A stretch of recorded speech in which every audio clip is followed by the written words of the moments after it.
Hello guys, welcome back to my channel. One more mini blog. ఇవాళ అయితే crispy corn try చేస్తున్నాం. చూద్దాం ఎలా వస్తుందో, ఇదన్నా బాగా వస్తుందో లేదో అని. కప్పు కార్న్ఫ్లోర్, ఒక కప్పు రైస్ ఫ్లోర్, ఒక స్పూన్ మైదా పిండి, ఒక స్పూన్ శనగపిండి, కొంచెం సాల్ట్, పెప్పర్ ఇవన్నీ యాడ్ చేసుకొని కలిపేసుకొని పెట్టుకోవాలి. కార్న్ అయితే ముందే బాయిల్ చేసుకొని వాటర్ పోయే వరకు మనం స్టెయిన్ చేస్తూ ఉండాలి. ఇంత కూడా వాటర్ ఉండొద్దంట.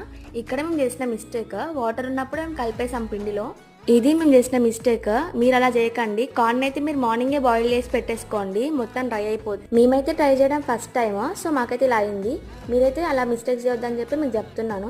పిండి కూడా కరెక్ట్గా చూసుకోండి. పిండి ఎక్కువైనా కానీ పిండి పిండి అనిపిస్తుంది కొంచెం, అందుకే చెప్తున్నాను.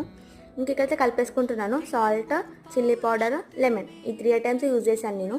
ఎందుకంటే చాలా టైం పట్టేసింది మాకైతే, వీటికి 1 అవర్ పట్టింది ఎగ్జాక్ట్గా. కానీ టేస్ట్ అయితే చాలా బాగున్నాయి. మీరు ఇంట్లో ట్రై చేయవచ్చు, బట్ చూసుకొని ట్రై చేయండి. కొంచెం కష్టమే, బట్ ట్రై చేయవచ్చు.